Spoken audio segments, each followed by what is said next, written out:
Hi, I'm Sabine, the Purpose Lawyer. Thank you for listening. Please don't forget to like and subscribe to this podcast. It really goes a long way. It helps us spread the good word. And if you or anybody you know is in the market for legacy or estate planning or business or trademarks, please reach out to our firm. It's the Ambitious Legacy Firm. We are licensed in New York and New Jersey, but we have service partners in all states. So we'd love to work with you. Asset protection, legacy planning, trademarks. We got you. All right. So it's the ambitiouslegacyfirm.com. Now let's get into the episode. Hi, Storm. How are you? Hey, how are you? How's everything going? It's a pleasure and an honor to be here. Yes, same. It's such a pleasure to have you. I'm so honored that you take the time to chat with me and hang out for a bit.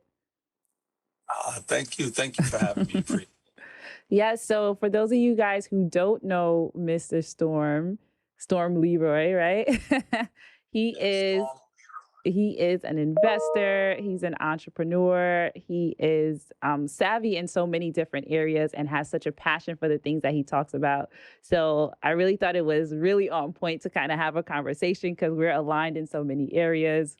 So welcome, Storm, again. Appreciate you so much. Definitely. So where did the name Storm come from? Storm actually came from my family, my mom's. Oh, really? I was born on Friday the 13th on a Saturday. Wait, Friday the 13th on a Saturday? Excuse me. Friday the 13th. Okay. The Saturday is going to come into play as I get further along and real quick sum up the story. Okay. I was born Friday the 13th, right? But on this, during the time my mother carried me, there was like nothing. She literally thought I was not alive in her stomach. I was dead still. She's like, oh, when you were born, everything happened. It was the storm, it was this, the snow, and consistently every 10 years, every 10 years, there would be a storm on my birthday. Wow. It was consistent until when I hit 40. That's when it didn't, it happened on a Saturday. So that's when the Saturday came in. But it was consistent 10, 20, 30, 40. It was on a Saturday. Wow. So that's interesting. I thought you were going to say I came up with it because, that's interesting. You've always been that. It actually was there and it was a good use. And I also use it as a performing name. I used to be an artist. I was a hip hop artist. I was signed. Wait a minute. I didn't know that. A lot of people don't know. A lot of friends in the industry. I toured videos and all that other good stuff. Oh, my God. Traveled the world. It was really one of my first times of seeing what the other side of the world was like and being bigger than one of my block. So, and once sorry, no, go ahead. No, you go, because you know me. I start talking, that's the problem. You witness when you say, give someone a minute, and it turns into 5. So I like the fact that, please jump in. Yeah, no problem. So how did you go from that life to then working sort of, or going back into, I guess, regular life, that we would say? Yeah, going into the work field. Going into the workforce. Well, that was really interesting. I started doing music in 85. Man, y'all really gonna be like, how old is 85? Right? It doesn't matter. You look good. That's all that matters. Thank you very much. So 85, and then during the time of me doing that and touring, I wanted to do other things in music, like what was happening here. I was interested in combining more of rock and hip hop, live band, but that wasn't the mood here. I didn't want to do what everybody else was doing, but it was becoming popular overseas. So people was like, yo, go overseas. Denmark love you. Like the kind of music we were doing was different. Wow. And I stuck by my guns, what I wanted to do. And the States just wasn't with it. And I said, you know what? I don't want to go across the globe. Right. Because back then, you always want to be a success here. I always call it the Terrence Trent D'Arby syndrome, right? Like people who remember him, he tried to make it here in the States, but he left and became a huge success out of the States. Wow. But he always wanted to come back and be big. And when he came back, he still wasn't known. So he had to work and grind to be who he was. And once I just said, you know what? I'm going to take this job working, I got into some hacking mischief, and they kind of found out about it, and they said, you know what, you got offered the job, take it. Okay. And that's kind of the story of how I got into working to get out of trouble from computer hacking. That is interesting. And I get what you're saying, because like America's like the Mecca, right? For like entertainment and things like that. And if it's like, if you make it here, then you're international. So you didn't want it the other way around. So that's interesting. So tell me, how did you become an investor from then? Was it that your mind was opened up and you were like, listen, I know there's more to the world. This 9 to 5 is not where I'm going to stay. Like, how did you get into investing? Okay. Once I was doing that whirl of hacking and I was making good money, remember back then hacking wasn't a crime. It wasn't what is known now. Right. So I was making money. I said, Dad, what am I going to do with this money? I also knew that if you buy anything over $10,000, that would trigger. Look into you. So we were like, yo, what are we going to do? My boys, they were buying cars for $9,000. And the car's worth $20,000, but they would have to pay the money on site. The whole thing. I said, no, I'm opening up a barbershop. Right. Oh. So I opened up a barbershop, and I started figuring out ways how to, what they call now, washing money, cleaning the money through the barbershop. And it opened my eyes to having a business, how important it was, doing the taxes, how the money comes through. And I got me an accountant who understood that, okay, you got a barbershop, and I know you're doing something else. Right. But we're straightening this money out. And I was like, oh, that's dope. So that's how my brain got involved with the business, by renting. How I got into real estate, that was a passion also falling in that same line. But when I went to look at properties, I took someone with me, and I kind of, shared this story that didn't see the benefits of real estate. Because in the 90s in New York, it was all crack. Around the world, it was 90s crack era. Brooklyn was really bad. So I went to look at properties, and they were like, yo, man, it's nothing but crack over here. Like, why would you want to buy it? But I saw a future actually owning and not renting, which I was doing at the barbershop. So they deterred me from buying. So then I went and bought my actual properties and said, I'm not going to let no one tell me nothing different. Out of the real estate. And man, it's a whole nother long story, but I'll let you ask me questions. That's how I got it. And what made you feel so passionate about real estate? Like, where did that come from? You just knew it was going to be a thing, like, despite what everybody was saying and everybody's sentiment. Like, why did you know it was going to work? Why did I know it was going to work? I knew it was a good investment because I watched the owner of the barbershop that I was written from continuously make money in that same era. Like, she had these barbershops, laundromats, things that people still had to do regardless. They still had to get haircuts. They still had to do their laundry. Like, drugs was out in the street, but she's consistently going to the bank. And I'm like, yo, she doing good. She's got a vehicle. I'm paying her rent. Like, this rent. Right. But I just didn't know how big of on a scale it would be. But once I knew I had to stop living a lifestyle of what I was doing before making that kind of money, I said, I can invest that money, and now I can continuously make money by no longer jeopardizing my freedom. Right. And that's how I knew, for me, real estate was it. On this scale, my brain was already business. Okay. Being in the music, having bad contracts and all that stuff, ownership. Right. So you're like, I'm not going to sit here and repeat what happened in the past. Wow.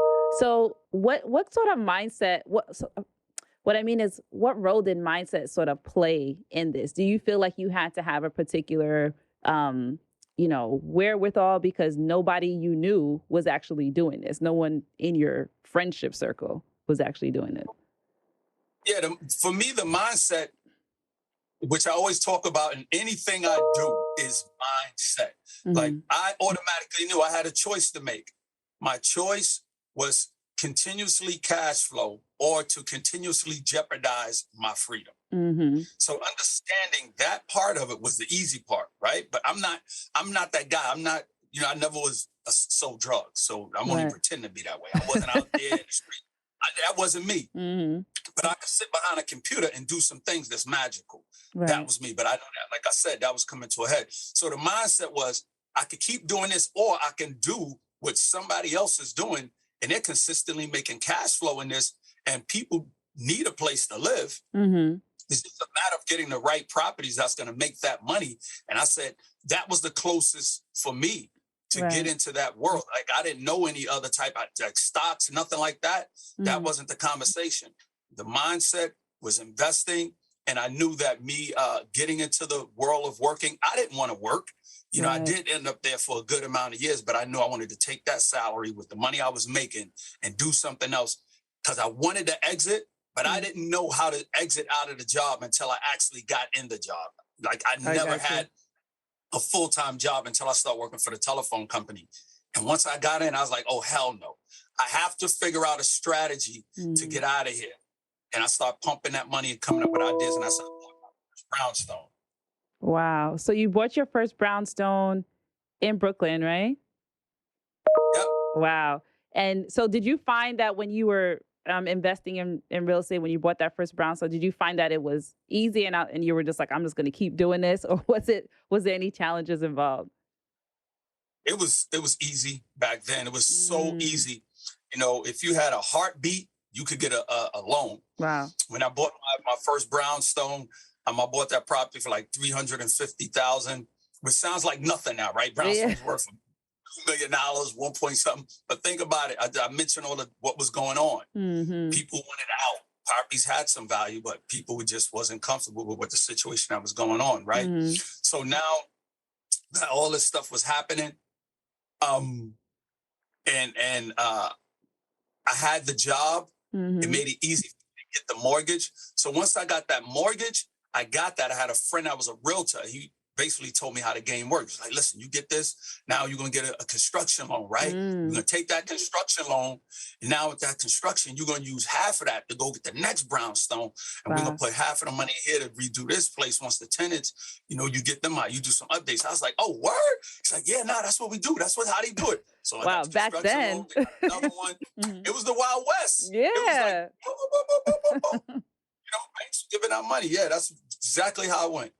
Wow, because now you couldn't even do that. You couldn't take your construction money and buy something else with it. Well, I guess there are ways. There are ways, and we know people who are on that big side who do it like that. Yes, right, but it's definitely challenging.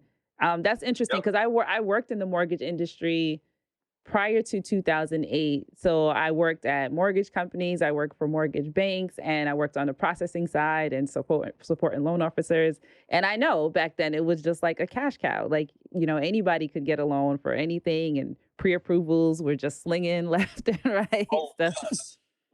They was throwing them away. Right. Easy. And so after you purchased that first property, you just kept going? You just kept buying more properties in Brooklyn? Well, I bought the second one, right? But the thing was, after I got that first property, and you know, I was gutting this place out because the pipes and everything, you know, you saw the water stains, and I was like, yo, I just want to do this place right. My boys like, look, trust me, you want to make sure you do this right because you're gonna have an issue. So we gutted. It was a 3-story brownstone, so I got all 3 stories down to the basement. Plumbing, electric, everything. Wow. So now we're in the basement. I'm in the basement looking all the way up to the roof, 3 stories up. And I'm like amazed. I'm like, oh my God, this is incredible. This is this and that. And I'm looking up and I said, I never want to do this again. I never want to do this kind of work again in my life because I had a job. I had a job at the time. And now I just created another bigger job for myself. And I'm like, I'm not in this to work. Like, remember, I came from a situation where I was on the road. I was an artist. I was making money. I was doing my other thing, making money. And now it's like, here, take a hammer and a chisel and go make money. It's like, yo, I didn't want to do that. I knew there was money out there to make. So once I did that and I had the other property, I stopped buying properties altogether. I was like, you know what? I can't do this. I need to figure out a strategy on how to be able to do this the right way, where I can continuously make money and not have to worry about doing the work part. Right. So that's when I stopped working. So now if you want to jump in, you got to jump in. Because I start telling the whole story. You'll be like, yo, give me some tea. You're going to go. You want me to keep going? Yeah. No, I was going to say, like, you know, with that frame of mind, a lot of people do feel like that. Like they don't want to invest into real estate because they don't want to have to do the work. They don't want to manage people. They don't want to be a Yep. landlord. They don't want to collect rent. So like I understand where you're coming from.